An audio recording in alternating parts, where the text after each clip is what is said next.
In the 1960s, the hardest motorcycle event on Earth was a British institution. 6 days, the Scottish Highlands, mud up to the axles, and for decades only the big British four-strokes ever won it. Then in 1965, a little orange two-stroke from Spain turned up and won the whole thing, and within a few years the proud British trials bikes were done. Finished straight into the museums. The bike was the Bultaco Sherpa, and the company that built it won the World Trials Championship 8 times. At its peak, it was Spain's biggest motorcycle maker, orange bikes racing in more than 40 countries, the factory outside Barcelona running 3 shifts a day. And here's the wild part. The same company that buried the British in the 1960s was itself dead by the early 1980s. The gates chained shut, the machines sold for scrap, the workers in the dole queue. Honda wouldn't buy it, the Spanish government couldn't save it, and the man who built it chose to let it die rather than build a cheaper bike. You already know who the villain is because it's the same one from the rest of this channel. So how did Spain's greatest motorcycle company go from beating the British to being buried by Japan? Grab a coffee because this one's genuinely insane. To understand how it ended, you have to go back to 1958 and to a man who quit the best job in Spanish motorcycling because they asked him to build something boring. Francisco Xavier Bulto, everyone called him Paco, had spent well over a decade as the technical driving force at Montesa, Spain's first serious bike maker, the brain behind every machine that won them a race. Then in 1957, the board decided there was more money in cheap little commuter bikes than in trophies. Bulto gave them a choice, change course or he walks. They didn't change course. So at 46, with a spotless reputation and almost no money, he walked out and did the most reckless thing imaginable. He started his own motorcycle company in a country where hardly anyone could afford a motorcycle, in a farmhouse by the beach at Sant Adrià del Besòs, just outside Barcelona. He put in the knowledge, the reputation, and the name. A small group of former Montesa customers who trusted him completely put in the money. There were 12 employees, no machines of their own yet, and a name that was just his own 2 names squashed together: Bulto, Paco, Bultaco. Everyone told him it was madness. Spain had barely crawled out of a civil war, most families couldn't dream of affording a motorcycle, and here was one of the most respected engineers in the country betting his whole future on fast bikes for people who wanted to race. The first prototype was finished on the 3rd of October, 1958. Nobody watching in that little workshop would have guessed they were looking at what would become the most successful motorcycle brand Spain ever produced. The first big decision was the smart one. While Montesa chased the mass market with cheap little runabouts, Bultaco went the other way, straight for the racers, the competitors, the people who wanted to win. Light bikes, fast bikes, nothing fancy bolted on, everything built to go. And the timing was perfect. In 1959, Spain's economy finally cracked open to the outside world, and for the first time, young Spaniards had a bit of money and something to dream about. The first model out the door was the Trala 101, a small road bike that punched way above its size. Then came the off-road machines, and that's where it really started. Riders would take one look at how light and quick these things were and want one on the spot. Within a couple of years, Bultaco was selling thousands of bikes a year, not just in Spain, but across France, Italy, and Belgium. By the middle of the 1960s, it was the biggest motorcycle maker in the country, shipping orange bikes to more than 40 countries. But the machine that turned Bultaco from a promising Spanish startup into a world power came from an unlikely place: a frustrated Irishman who couldn't stand the bikes he kept winning on. His name was Sammy Miller, and by the early 1960s, he was the best trials rider alive. The problem was his bike. Trials back then was a British sport, ridden on big, heavy British four-strokes, machines that were basically road bikes with knobbly tires and a bash plate bolted underneath. Some of them weighed north of 300 pounds, and you had to wrestle them up rock steps and through streams by sheer strength. Miller had won just about everything on his, but he was convinced all that weight was holding the whole sport back, and that a lighter bike would win more. In 1964, at the International 6 Days trial in Czechoslovakia, he got talking to Bulto, who told him he wanted to build a proper trials bike and would give Miller a completely free hand to design it. The following month, Miller flew to Barcelona and went to work on Bulto's family farm, San Antonio. In about 12 days, he and Bultaco engineer Alberto Noman built a machine that was lighter, sharper, and more agile than anything the British were making. Miller later said he was responsible for virtually all of it. The result weighed a fraction of what those British machines did, with the ground clearance and the low-down grunt to climb almost anything you pointed it at. It was, in every way that mattered, a completely different kind of motorcycle. They called it the Sherpa T. And in May 1965, Miller took it to the Scottish 6 Days trial. 6 days, hundreds of miles across the Highlands, riding sections so steep and slick that most machines simply couldn't get up them. The toughest test of a trials bike anywhere in the world. And he won. It was the first time a foreign two-stroke had ever won that event. And that single result did something remarkable. It killed the British trials bike almost overnight. The big four-strokes that had ruled the sport for decades were suddenly obsolete, headed for the museums, replaced by light Spanish two-strokes. So before Japan ever laid a finger on the British motorcycle industry, this little orange bike had already buried one corner of it. And then Bultaco found its real gold mine, America. While the old European names like Triumph, Norton, and BSA were selling big, heavy machines built for the highway, out in California there was a whole generation of young riders who wanted the opposite: light, nimble bikes for the desert and the hills, which was exactly what Bultaco built. The clever part was that these weren't watered-down showroom bikes. A Bultaco you bought off the floor was a genuine race bike. You could ride it straight out of the crate and win on it. No modifications needed. American racers figured that out fast, and the way Bultaco grew over there was almost a machine of its own. Win a big desert race on a Sunday, and by the next week, every young rider who'd read about it in the magazines wanted the same orange bike underneath him. The United States became Bultaco's single biggest market, bigger than Spain itself. Out in the deserts of California and on the scrambles tracks of the Midwest, orange bikes started showing up at the front of the pack, and every win sold 100 more. For a factory of a few hundred people in a suburb of Barcelona to be beating century-old giants on their own turf was almost absurd. But it was happening, and it was about to get bigger. Through the late 1960s and into the 1970s, Bultaco didn't just compete, it dominated. On the Sherpa T, riders won the World Trials Championship 8 times. Across trials and its sister events, Bultaco took 9 European and world titles between 1968 and 1979. And the model line grew into a family of legends, each one aimed at a different corner of the sport. The Persang for motocross, the Matador for enduro, the Alpina for trail riding, the Astro for flat track, and later the Frontera for the desert.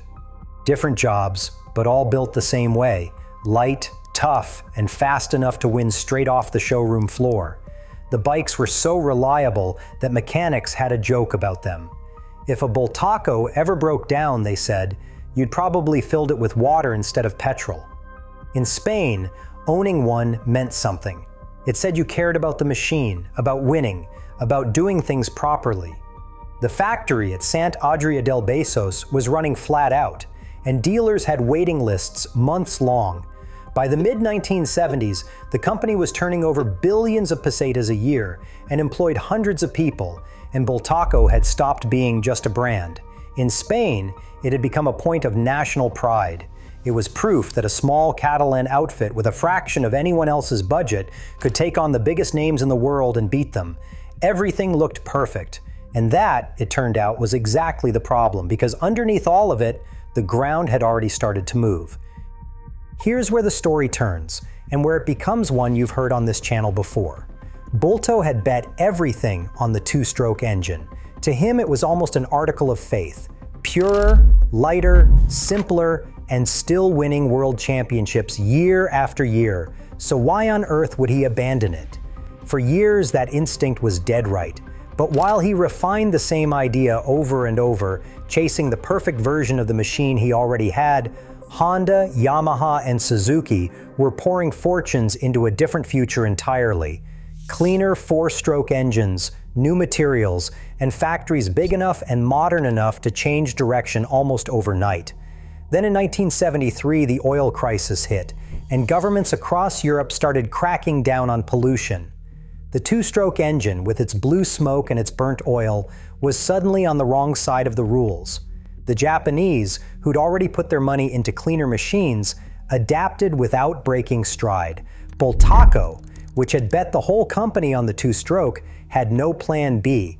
And the Japanese weren't just beating Bultaco on engines, they were beating it on everything that happens off the racetrack. Honda, Yamaha, and Suzuki built enormous dealer networks, stocked spare parts in every country they sold in, and rolled out fresh, improved models every couple of years. Bultaco, meanwhile, would take one brilliant idea and spend a decade perfecting it. That worked beautifully when the customer was a professional racer who'd happily rebuild his own engine in a barn. It fell apart the moment the customer was a normal person who just wanted the thing to start on a cold morning, and when it didn't, wanted a shop nearby that could actually fix it. The deeper problem wasn't the engine, it was that the market had changed and Bulto hadn't. His buyers used to be racers who wanted the best machine on earth. Now they were ordinary families who wanted something reliable, cheap, and easy to get fixed. And this is where the comparison gets brutal. Honda had a service center in every city. Bultaco had a phone in Barcelona that nobody answered. The bikes were still brilliant. The business behind them was quietly falling apart. If you're enjoying this one, do me a favor and hit subscribe. I dig into stories like this, the rise and fall of the great motorcycle names, every single week. Right, back to it. And all of this was happening inside a country coming apart at the seams.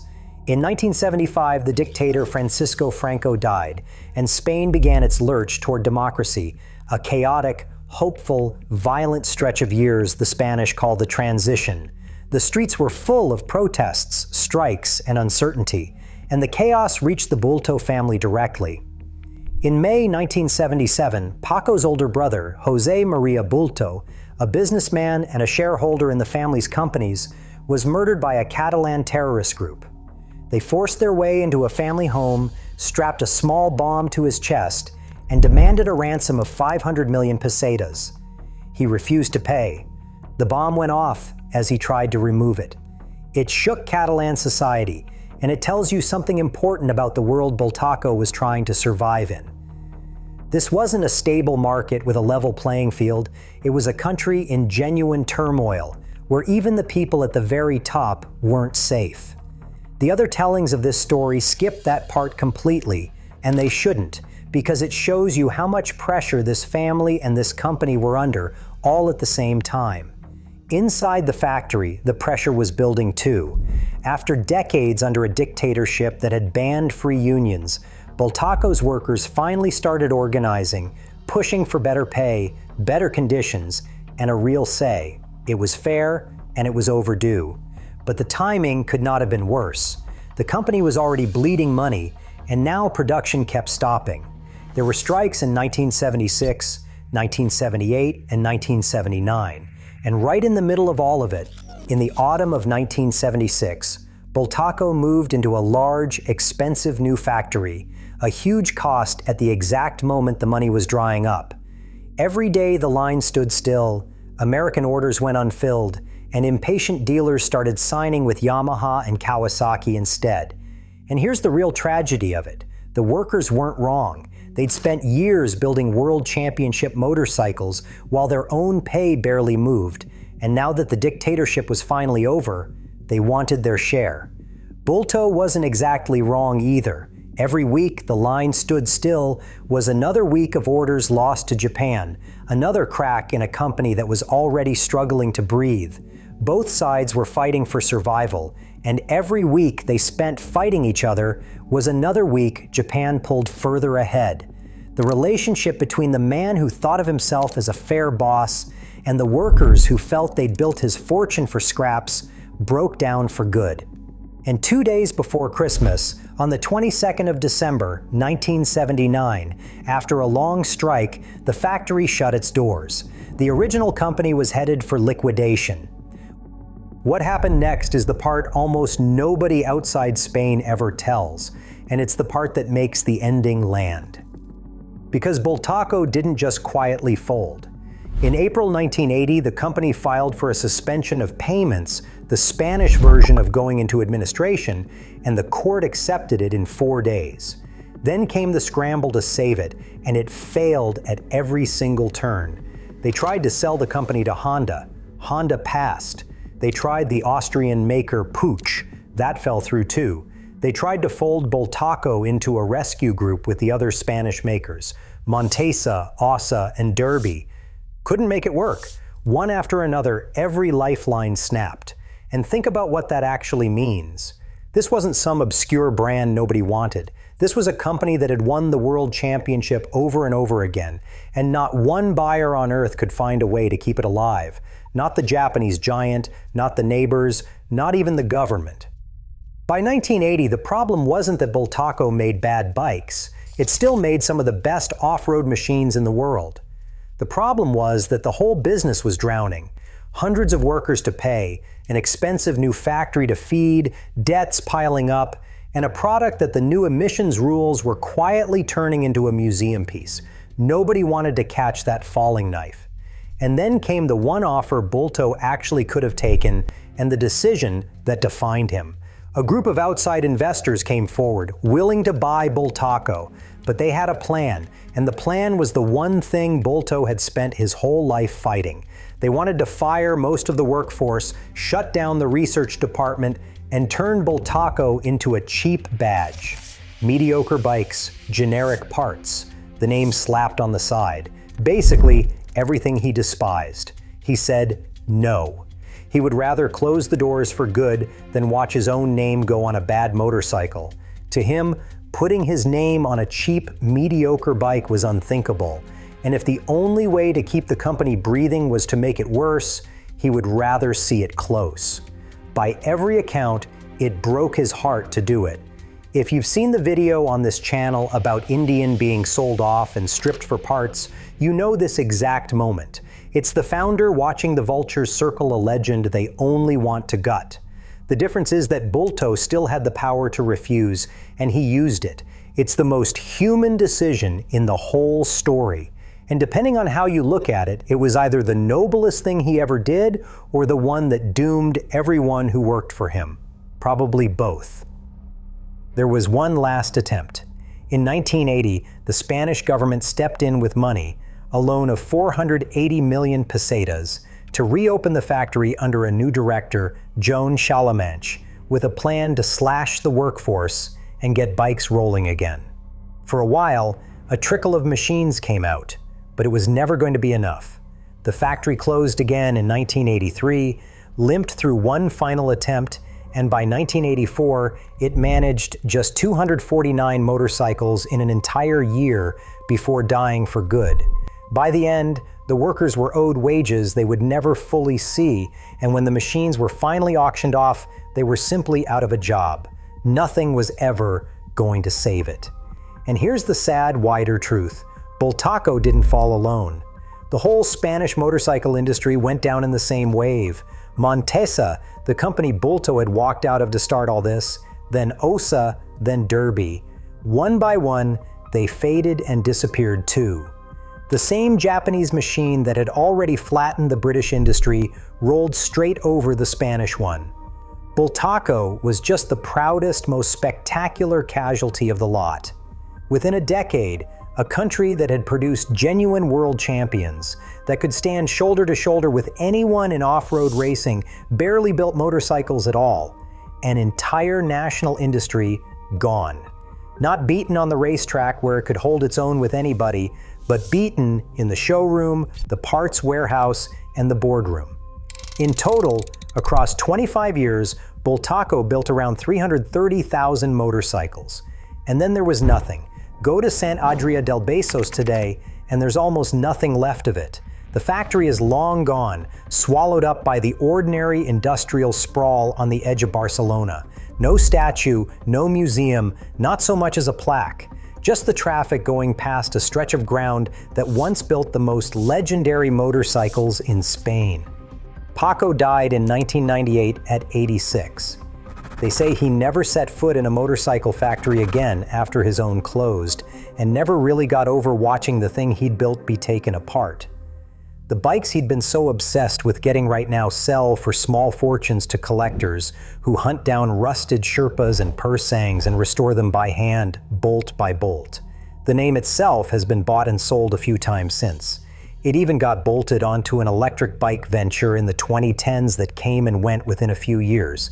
But the real Bultaco, the orange two-stroke that beat the British and terrified the Japanese giants right up until it couldn't, that one ended on a factory floor in Barcelona in silence.